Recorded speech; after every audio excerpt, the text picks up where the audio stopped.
एक गरीब परिवार में जन्मी एक लड़की, कम उम्र में शादी।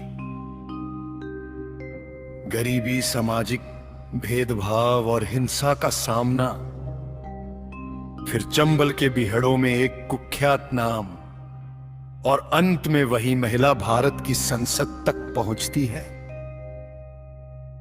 ये कहानी है फूलन देवी की। एक ऐसी महिला जिसे किसी ने बैंडिट क्वीन कहा, किसी ने अन्याय के खिलाफ उठी आवाज माना, तो किसी ने उसके हिंसक अतीत के कारण अपराधी कहा। लेकिन फूलन देवी की पूरी कहानी इन शब्दों से कहीं ज्यादा जटिल है।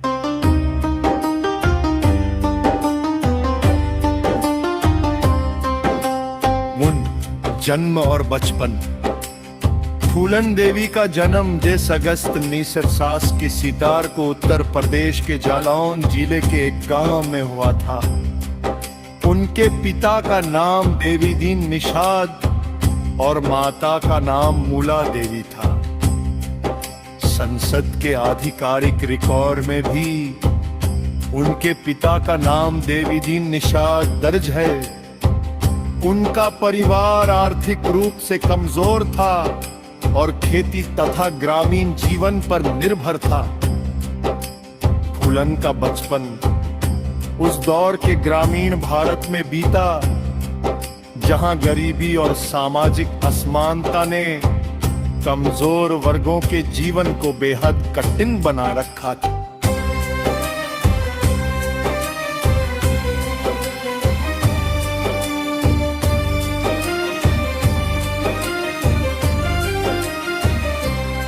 बचपन से ही उन्होंने परिवार और समाज में मौजूद संघर्षों को करीब से देखा।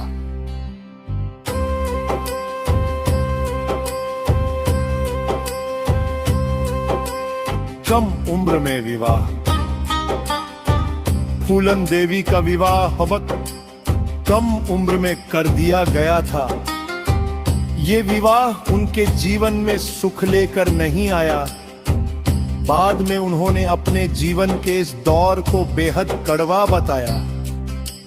कम उम्र, गरीबी और पारिवारिक परिस्थितियों ने उनके जीवन को और कठिन बना दिया।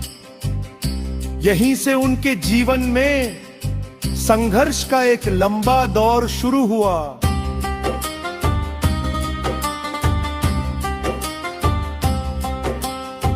पुलिस और अपराध की दुनिया से पहला सामना। युवावस्था में फूलन देवी का नाम एक आपराधिक मामले में आया। इसके बाद उन्हें पुलिस हिरासत का सामना करना पड़ा। उनके जीवन के इस दौर के बारे में अलग अलग स्रोतों और स्वयं फूलन देवी के बयानों में कई अंतर मिलते हैं। इसलिए उनके जीवन की प्रत्येक घटना को एक ही संस्करण के आधार पर निश्चित इतिहास मानना उचित नहीं है। लेकिन इतना स्पष्ट है कि इस दौर में उनके जीवन में हिंसा और अपराध की दुनिया का प्रवेश हुआ।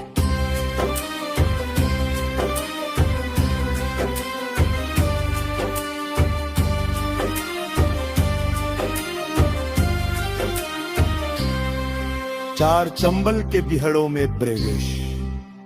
इसके बाद फूलन देवी चंबल के बिहड़ों में सक्रिय एक डकैत गिरोह के संपर्क में आई।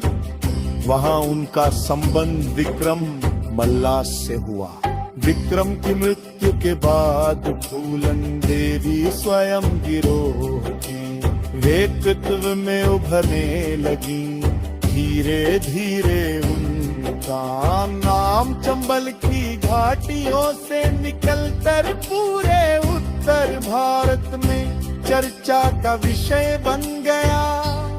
उनके गिरोह पर डकैती और हिंसा के कई आरोप रहे। चंबल में थी घटना फूलन देवी के जीवन का सबसे विवादित शांत और गंभीर अध्याय हमने हमें घटना जावरी नायोन्यातिन को उत्तर प्रदेश के कानपुर देहात क्षेत्र के बेहमी गांव में कई लोगों की हत्या हुई। इस घटना में फूलन देवी और उनकी गिरोह की भरनी कर ले नरनी कागा सकता। 6 आत्मसमर्पण, लगातार पुलिस कार्रवाई और पीछा किए जाने के बाद फूलन देवी ने आया बेहद दास के मुख्यमंत्री अर्जुन सिंह के सामने आत्मसमर्पण किया। उनका आत्मसमर्पण उस समय पूरे देश में बड़ी खबर बना। इसके बाद उन्हें जेल भेज दिया गया। फूलन देवी ने लगभग 8 वर्ष जेल में बिताए। इस महिला का नाम कभी चंबल के सबसे खतरनाक गिरोह में लिया जाता था। बाप तेरे चार दीवारी को इतिहास थी, लेकिन उनके जीवन की कहानी यही सवा नहीं बनी। सबज जयस पहाड़ आने के बाद नई जिंदगी चिन्मय का सूरों ने उत्तर प्रदेश सरकार दी। अस्तित्व से खतरनाक फूलन देवी के सिनाहराई।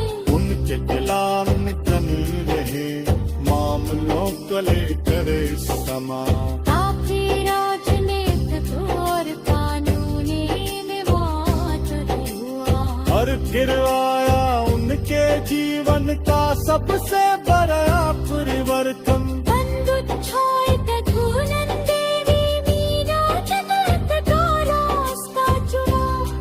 उन्होंने समाजवादी पार्टी में प्रवेश किया, जिस महिला को कथित पुलिस पूरे देश में खोते ही की बड़ी कुछ वर्षों अच्छा डाली जा रही थी। एक संसद में प्रवेश तीनों आशीष परे सखा दुना